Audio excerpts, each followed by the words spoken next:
Welcome back to the Privated podcast, where we spotlight extraordinary people and remarkable talent reshaping our world. Our guest today is Phi Pham. He's an executive director and co-founder of Building Beats, a nonprofit that empowers youth through DJ and digital music programs while teaching entrepreneurial leadership and life skills. Since 2009, Building Beats has worked with over 3,000 young people, helping them find their creative voice and build skills that last far beyond the studio. Phi's journey blends his experience as a DJ and music producer with a passion for community building, creating a unique approach to youth empowerment that turns beats into opportunities. Welcome to the show, Phi. How are you doing today? Great. Your summary was awesome. Thank you. So, what inspired you to start Building Beats back in 2009? Growing up, music was such a big passion of mine. I learned how to DJ when I was in high school. DJing became just my side thing, and just hip hop music was my life. I think, like all young people, I was so passionate about music, and that helped me come up with the idea for Building Beats. I knew that music was a good way to engage and try to work with young people in some sort of way. I also realized I learned so many small business, entrepreneurship, creative skills from being a DJ that I thought maybe I can kind of blend the two together. Let me start music programs to help young people learn how to be better people in the community, whether it's business people, entrepreneurs, or just leaders in their local communities. Oh, very interesting. How has your background as a DJ and music producer shaped the vision of your organization? I always think about the DJ as a community organizer. They throw events, they bring the community together, whether it's store owners, neighbors, students at a school. They try to bring people together to celebrate, throw a party, just kind of host things. And from that was kind of my learnings is DJs are kind of the people who kind of advocate and bring community together. And for me, that was kind of the beginning of understanding it's like, when you're a DJ, you learn how to make things happen, how to build some sort of movement. Right. It reminds me to a usually we joke in Argentina about the ball owner, right? Who owns the ball? He's friend of everybody. Everybody invites him to play because he's the only guy with balls, right? With a ball to play football, right? So Exactly. Yeah. It's when I was hearing you about talking about how DJ brings the community together, I was thinking about that, right? Because who wouldn't like to join the party with with a DJ playing, right? Yeah. And I think the other thing was DJing really, it was this interesting community that was brewing. Around 2009, when I was very actively involved in just DJing myself, is I was meeting so many DJs online, and the connecting of other DJs and stuff also helped me understand it's like community organizing was not just an in-person thing, but it was figuring out how you can use your digital skills to connect with other folks, similar interests online. And DJs, I think, did that from DJing and connecting with each other online, trading music, all that stuff, going to people's different cities to play music. But also, if you're throwing some events in your community, that was also the birth of social media and understanding how you use social media to bring your community together offline. Right. Yeah, 2009 was before Facebook and all the social networks existed. Exactly. So it was kind of the beginning of that. And I kind of understood where it's like, as the DJing has evolved with social media at that time, it's like, yeah, they just the theme of DJs bringing people together was still a big thing, but now there's these new tools, and these new tools are something that's useful to help young people to learn. Right. I remember 2009. Well, 2000s was the age of Winamp. Exactly. The Winamp player. Yeah. Winamp, just MP3s in general, were such a big evolution of DJing. When I first started DJing, I got turntables, I got records, but I saw from 2004, 2005, It was the kind of introduction of these DJ technologies like Serato or Final Scratch, where you can start playing MP3s. And I was like, that was just crazy to me that I can connect my computer to my turntable and have MP3s play out. And that theme, in a way, kind of helped embed itself into the Building Beats DNA, because I just always saw like technology evolving change kind of the DJ culture in so many ways throughout now, like my 15, 20 years working on this project. Right, right. Yeah, I mean, I remember those dates where we used to we used to burn CDs with music for our romantic interest, For and sure. and that was cool at that time, because nobody knew how to do that, right? Yeah, it was crazy at that time. And like, it was an art, right? To put different songs together into a CD and just burn them. Yeah, And yeah, yeah. I think that was also kind of the growth of new music genres, people mashing up different genres, even just the idea of a mashup, right? Taking the beat of one song, the acapella of another song. It was just another example of just technology playing out in music and culture in some sort of unique way. Yeah, yeah, because it was the in the 2000s is when the techno music started, right? Because before that there was the tools were not available, right? Yeah, it wasn't as available. And yeah, that plus just the internet becoming much more mainstream as people were getting influences from all over. And it was just leading to all sorts of kind of different sounds coming out that was so unique. Local sounds from Brazil to connecting with hip hop in some sort of way, or local sounds of what kids were listening to in Baltimore, the world was really about. So seeing all that in 2007, 2008 was really just, it kept me interested because it connected me to the world in such a new way. Interesting. Interesting. Can you share a story of a student whose life was transformed through building bits? Yeah, we have so many stories, but I think one story that comes to mind, we have a student, she started in our workshops when she was a high schooler in Far Rockaway, New York. Her name's Jada, and she was always passionate about music, music business. She went through our program, really loved all the experiences we gave her, connecting her to the music industry, taking her to trips, connecting her to special guests in New York. She decided to go to college in LA, and she wanted to go for music business. She went to, I think it was the New York Film Academy for their music business program. And she moved out to LA. Lo and behold, throughout the pandemic, we also started expanding our work into LA. First person we reached out to was Jada. It's like, hey, you know our work in New York. Why don't you help represent our work in LA in some sort of way? So she's evolved from not just being a music producer and musician, but we trained her, taught her to be a teacher. She was a student herself in our workshops.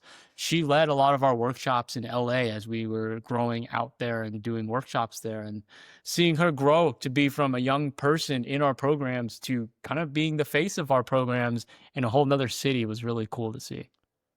Oh wow, that's amazing. Yeah. I'm doing something similar by teaching. We teach trainees how to code and how to become better programmers and developers, and how to go from trainee to junior to engineering leader.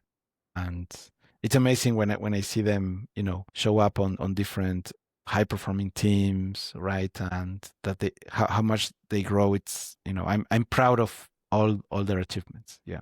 Yeah, same. That joy of seeing someone just grow into this new space and now be a part of a brand new thing and building new things is it's what drives me for doing Building Beats all these years. Right, right. Yeah, because it's it's being part of their journey and celebrating their achievements with them. For sure. What challenges did you face in the early years of running a music focused nonprofit? Countless. I think I learn a new thing every day. Um, Originally, my vision was it would just be a kind of a fundraising org. We'd be a foundation and we'd be a grant maker and giving out money and equipment to other music organizations. That was my original vision. I wanted to help seed or fund music studios around the world. Our first project, we actually helped get DJ equipment and start a school in Brazil.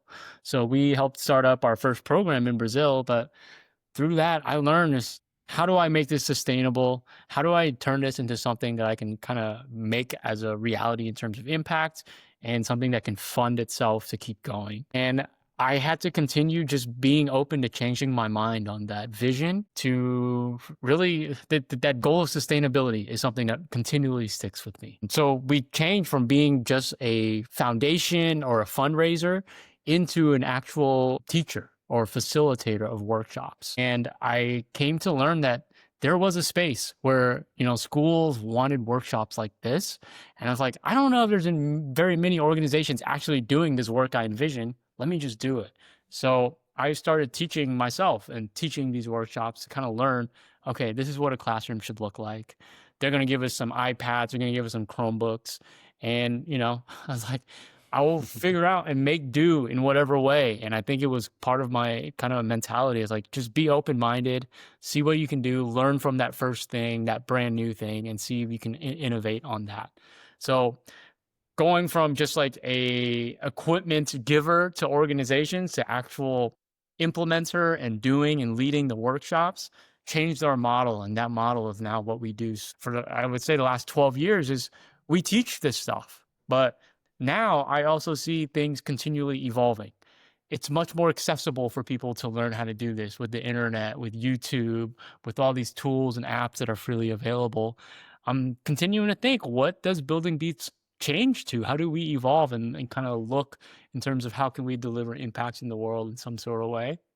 And I think it's always in the back of my head is like, yes, we got this far, but we always have to keep an open mind because the world changes and we have to change alongside the world. Right, right. Yeah, I think that sustainability as a key, it's important because that way you can help a lot more people, right? Helping a lot more people, but also figure out the funding or the resources that can be kind of used over and over again. If it's digital, it can be scalable and just given out to the world in some sort of free way. And it's just like, yeah, we've seen the evolution of a lot of these music making tools and equipment just get cheaper and cheaper over time. So it's like, where do we kind of help play a role in that for that next stage? So yeah. And, my eye always on technology and the evolving aspect of technology influencing DJing and beat making has definitely played a role. And it's like, it's an eye I keep thinking about as this AI future is like going to continue changing how our work looks in so many ways. Right, right. Very interesting. So, what role do you see music plays in developing life skills beyond the classroom? Music is, I think, one of those interesting things I referred to earlier, but it's young people universally, for whatever reason, grow up so passionate about music. It's something about music and the culture, idolizing these pop stars, these rappers, these singers. They build their lives around going to see these folks perform, going to these DJ parties, digging through these rabbit holes that a certain demographic of kids in kind of like any place, whether it's New York, whether it's Brazil, whether it's Vietnam, whether it's LA, is kids grow up so passionate about this. And I think that was always my big thing is that was such a good way to get kids involved. And from there, that's when you could kind of embed the life skills, the leadership skills, and the adulting skills into this work in some sort of way. Because if they want to get in the music world, it's not as simple as just let me just sing and I'll go viral and I will be a superstar, right? You got to learn the habits. You got to go through the grit. You got to have that persistence and, fight through that failure. And there's so many skills that you can always learn from something that you're passionate about. So it is like figuring out what a young person's passionate about. For us, it's that lens of music. Some other people might be sports, could be dance, could be something else. For us, it's thinking about music and how do we embed life lessons into our work in whatever ways. Right. Yeah. I can see that. Yeah. I can see how that happens. Yeah. Yeah, it's not magic, right? It's a lot of grit, a lot of work. And as you said, every kid loves music, right? Every young person loves music, right? Yeah. Yeah. And I think that there is an emotional connection, right, with music. When we're teenagers, up until teenage is like when we develop this emotional connection with specific songs or bands and whatnot, right? Mhm. That kind of fades away when we grow up, right? So that's why I say that, the great music kind of was before the 2000s, right? I say kind of jokingly because that's my perception, right, of what I said before, right? That the music that I hear now, it doesn't resonate with me as much, right? So I'd rather go back to the oldies, right? Yeah. But nevertheless, I know that there's great music today, right? But Yeah. um, and But yeah, and that either resonates way, different in people, right? Yeah. yeah, people connect to music in such strange ways, but it's that kind of emotional connection it's that lifeline that holds them through failure in whatever way. So it's like I think using that Right. as a way to just as a tool to keep teaching them. It's like if you want to stick it out and learn this music thing, you're gonna go through all these struggles. Might be hard to make a song, might be hard to make a beat, might be hard when you put it out to the world and no one listens. But because they're so emotionally connected, it gives them and helps them build persistence in some sort of way. Right. Right. Yeah. One of the things that I critique of the current pop music, right, it's that they kind of gauge what the market wants, and they design the music based on what the people expect, right? Yeah. So whereas in the 80s or the 90s, that was much more difficult to do, right? So people would, just play whatever they want. And then, some would become great, some would not, right? And there's so much experimental music, right? Mhm. From weird to great to exquisite, right? And I think that that became less frequent, currently, because people tend to do that thing of, I want the music to be popular rather than technically good, right? Does that make Yeah. sense? The market also just continually changes, right? These days it's how do you make something that the algorithm likes, right? Whether it's on Right. putting it out on TikTok or whatever, Spotify is people try to cater to the algorithm. And sometimes you don't let your true essence and authenticity shine if you're just building things for the algorithm. But at the same time, it is also just continuing to learn as these technologies change and how we interact and evolve with it. How do you keep that true essence and authenticity to yourself while figuring out how do you get this out there to the world and whatever? What do you think is, you mentioned sustainability, but are there any other key factor to scaling impact on beating bits?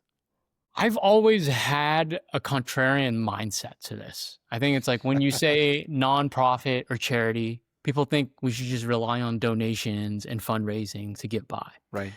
But I have always built our team to act like a small business. So we figure out a model where schools pay us. And if schools pay us, we have to go out there and do sales. And if we do sales, we have to figure out and act like these schools and these students are our clients. Schools, it's like a B2B model. But with students, it's this unique B2B to C model that we work on. So it's like it's this two-pronged monster that I've always taught within the team is we have to treat our students and our schools like clients, like any other business. And by building that framework, I think really helped us to pay attention to our quality because this is not donation money that we're getting. Is like these are schools paying for our work. So it's like it forced us to think about quality of our service and make sure it's like if we want to return, we got to make sure that their kids like the work, the school likes the work. We are reading them and understanding what they want, right? And then from there, it really helped us grow in terms of scaling our impact. And that for me is Right. sustainability with the business mindset, right? It's like the best kind of business model is a one with recurring clients. So we have just thinking about retention year after year as a way to really scale our work. Right. Right. Yeah, I think I like the new concept of for profit with social impact. For There's sure. even a category for that, right? That means, they don't see, I mean, there's a category in the areas now for that, right? Which allows you to carry over the profits from one year to another, right? But I like the concept because then it is a for-profit business or organization, but it has a social component, right? So For sure. it's not for profit just for the sake of the profits, right? There is a lot more into it, right? And I like that concept because, yeah, I agree with you that I think that the part of the sustainability and the profit allows you to have more freedom and less dependency on, donations or any external factor, because then it only depends on you, right? You providing a good service for making sure everybody's happy, right? Like the schools and the students are happy with the service that you're providing, and that depends entirely on you, right? It You and your team, right? Yeah, the hard thing with the traditional philanthropy model is you get some sort of donation, but then you serve another community. So it adds some kind of middle component in terms of receiving that funding. And sometimes that breaks down the kind of accountability, right? But if we think Right. about the work that we do to a specific client and they pay us, that leads to that just typical accountability model is, hey, I'll pay you this. I want to make sure that that work that I paid you for is something that that's worth the money that we paid. So having just a small mindset like that for us and thinking about it like that, where it's like the folks that are paying us, they're paying us to do impact with their community and they're holding us accountable. So a small thing like that and thinking like that really helped us just break through and understanding how we deliver quality. And I think like anywhere, it's like quality scales, right? Word of mouth is a really great way for marketing. And that's how we've grown our work is by having quality services. These school partners will reach out to their friends at other schools and other communities to bring us in to do similar programming. Right. Right. And also the students, which you already mentioned that they also talk about how a great experience they had, right? Exactly. Exactly. What partnerships or collaboration has been the most impactful? Impact is an interesting word, right? It's like, is Right. it students who change and like their lives are changed in whatever way? Or is it the number of students or is it students in tough situations? I think we think about impact in all those aspects. We work with a few either homeless or transition housing programs. And I know those kids are in tough situations. We work in justice programs where kids are either on probation or at high risk of just getting into the justice system. So I think an impact of changing a kid's life, working in those spaces, give kids who are in really tough situations in their life just at least some time to be creative and think about something else. And I think some of those maybe are highest impact in terms of potentially just being therapeutic for a young person.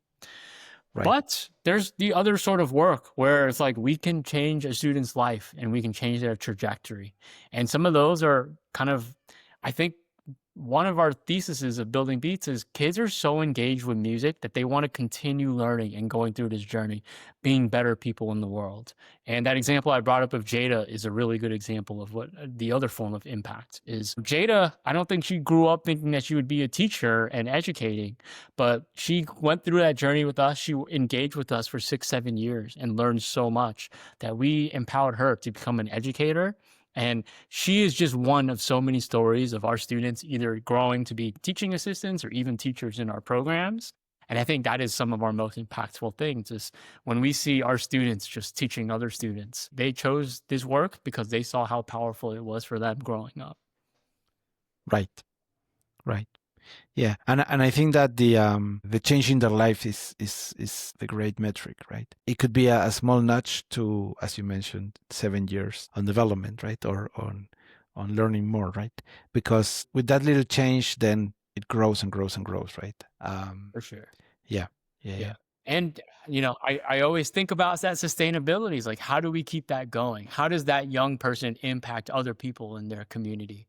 And it's like these days we have some of our students who kind of other students idolize and look up to. It's like, oh man, Alberto, Jada, you guys have gone so far in your career, in your lives. And it's like they end up being mentors. So it's like seeing them Right. impact other people. It's great that we planted that seed and now they've flowered and plant their own seed. And I think it's beautiful to see in terms of the ecosystem continuing to grow in that sense. Right. And another thing that I notice is that I'm a software engineer, right? So I've been building software for many years, 25, 30 years.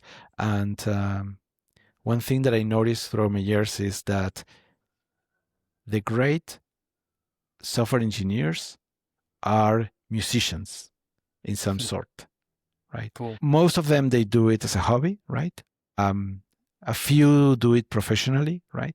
Although they keep both professions, right? But what happens is that then when we start organizing conferences, I've seen people getting together to jam, to practice, to make this impromptu band, right? And people love it, right? And it creates this community within the community, which I think is amazing. Yeah. Yeah. And yeah, there's so many patterns that connect from software engineering to audio engineering. So just it's another example of just like learning music can really teach you how to see the world in a different way in whatever lens you're in, especially like something like software engineering. Yes. Yes. How do you keep workshops engaging? You mentioned that, the current and newer generations are more connected. We talk a little bit before the show about the short attention span that is happening Yeah. with people now, right? I think it applies for everybody, and I include myself, right? How do you keep the workshops engaging? I think two things. I think about the term cultural relevancy a lot in terms of, is it relevant to our young people? We can't be teaching them artists that we grew up listening to. We have to figure out who the artists they're listening to, relevant to them, engaging to them. Me, I grew up listening to Biggie, and just like Tupac. And it's like, yeah, I can teach my students that, but like they have no idea what this old people boomer hip hop is, right? So it's like these days, where I'm building lesson plans on Billie Eilish, Bruno Mars, figuring out what our young people want, what our young people want to listen to, and trying to tie that in to our lesson plans. And it's not even just the content and the artists, but these days it's the medium. The medium continually changes. 10 years ago, yeah, we were thinking about how do we teach young people with, maybe it was Instagram back then. These days, it's how do we find really interesting TikTok videos or TikTok memes or contents that we can engage our young people on. So thinking about the medium and how that's changed over time is helpful to engage our young people too, and go to where they're at. And that's from the medium in terms of the platforms they're on. That's from the memes they're talking about. That's from kind of their day to day. Sometimes it's like there are events these days that like overtake everything. And it's like, how do we put that and tie it into the classroom in some sort of way? If it's World Cup time, some of our kids love soccer. How do we tie in soccer into our class?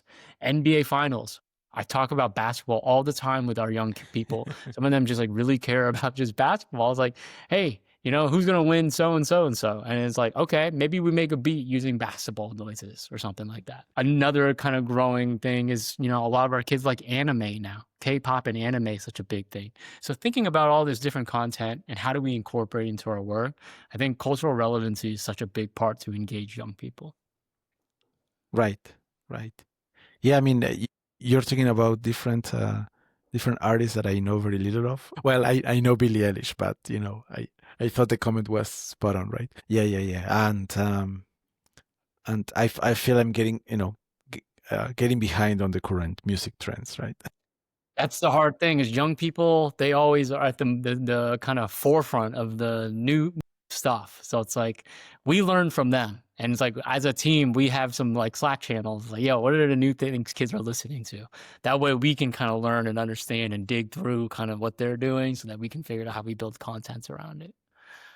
Right.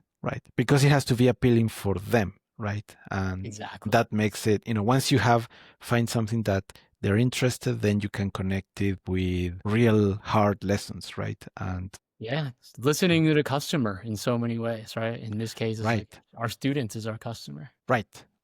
Yeah. And the schools can be the middleman, but your final user is the students, right? If the student's happy, then everything else can be figured out, right? Exactly. Interesting. And what advice would you give to someone who wants to start a creative skills nonprofit today? 2025 is such a time for change. Technologies have changed in so many ways. When I was really active starting this up in 2012, 2013, it was a cloud revolution. It was figuring out, can mobile and cloud-based things help our work in whatever ways? Looking at it today, the big things is the crypto stuff and the AI stuff specifically, right? AI is changing creativity in so many ways. Jump in, play with all the new tools. VO3 is interesting. Suno is interesting for music. Of course, all these things you can do with ChatGPT, Claude, building MCPs, figuring out all that stuff. How do we connect all those things? I think experimenting with what this new world looks like is my biggest tip in terms of how do you want to create impact. One, sure, it's in the work that we do, but it's also the entire world of exploring and figuring out some of these things. There's just so many things to be discovered. We have what I envision is like there are just now so many new Legos that have just fallen into this play pit. And now you can build so many new things with it.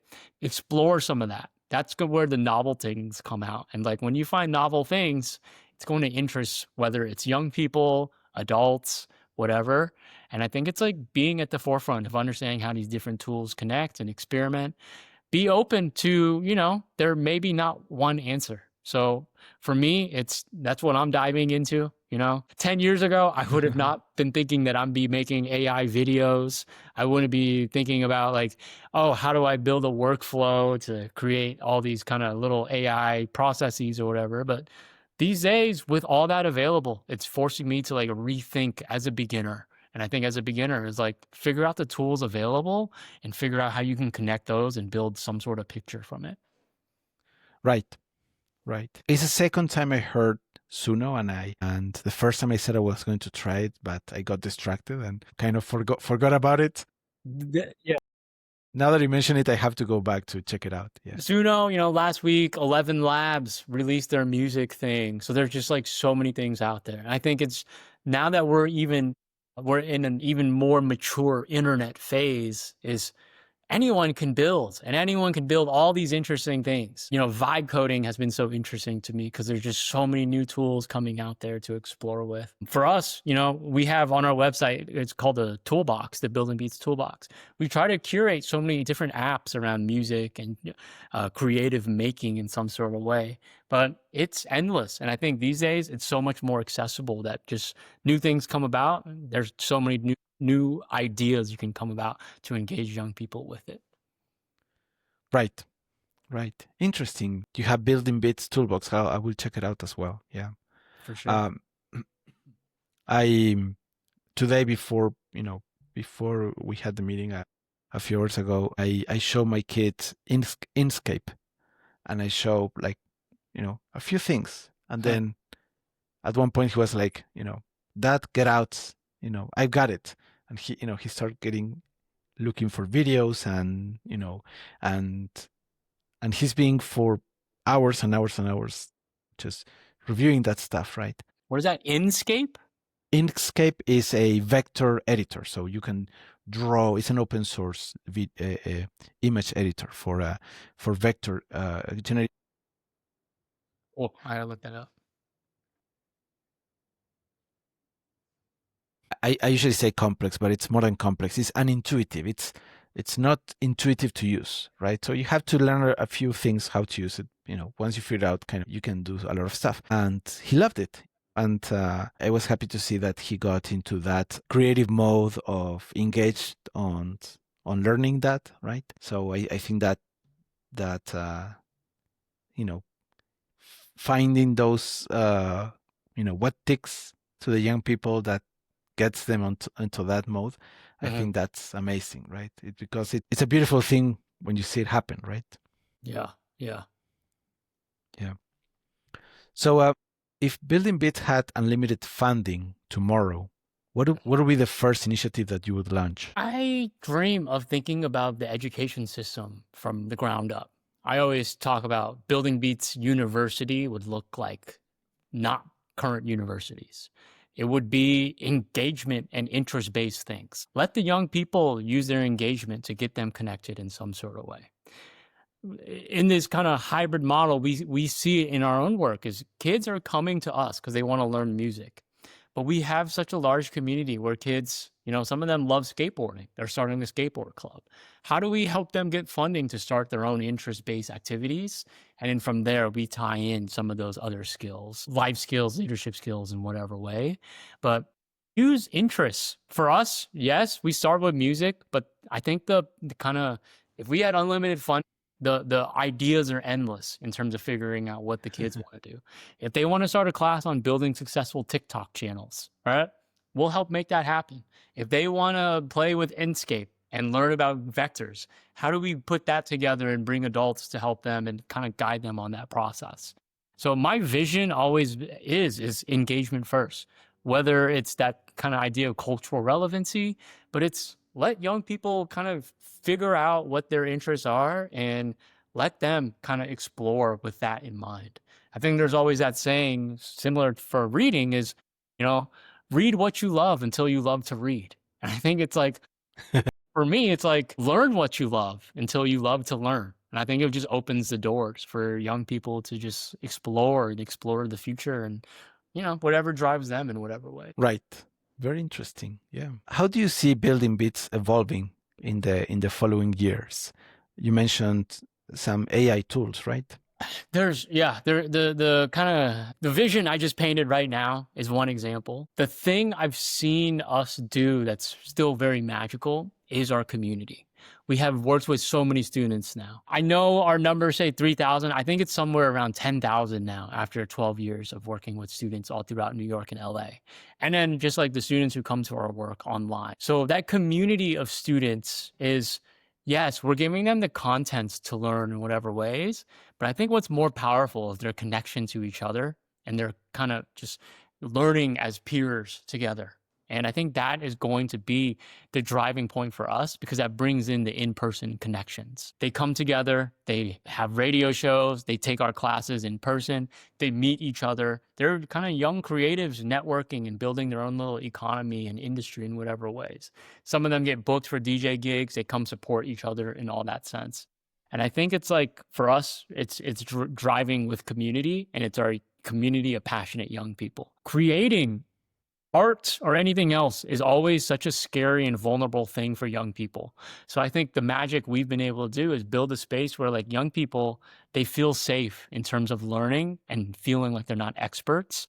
And I think that space, that safe space to learn how to be creative has been kind of our special sauce the last few years. And I'm kind of trying to dig in on continuing to build that out. It's like, how do we continue growing that community so that more young people and maybe even adults who want to learn a new thing feel scared, feel vulnerable, can connect in some sort of way. And going through that journey together, not only are you learning, but you're really making lifelong friends and peers who kind of inspire you in their own ways. Right. That's amazing because the, when you say that you don't know something, it's you start from a point of vulnerability, right? It's a very fragile, situation, right? Very easy to, get teased and kids shut down, right? For sure.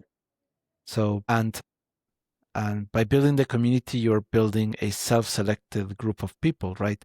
That they share the same passion, the same interest, right? And that show them that they're not alone, right? Even though, like during the pandemic, everybody was, shut down. So being able to do the activities online, right?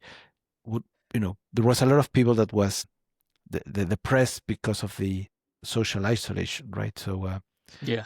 Having that connection, whether it's online or physical or, and one connects to the other one, right? So I think that's amazing. Yeah. Flip side is, a lot of these tools become more accessible. We're still going to continue leaning into the digital side.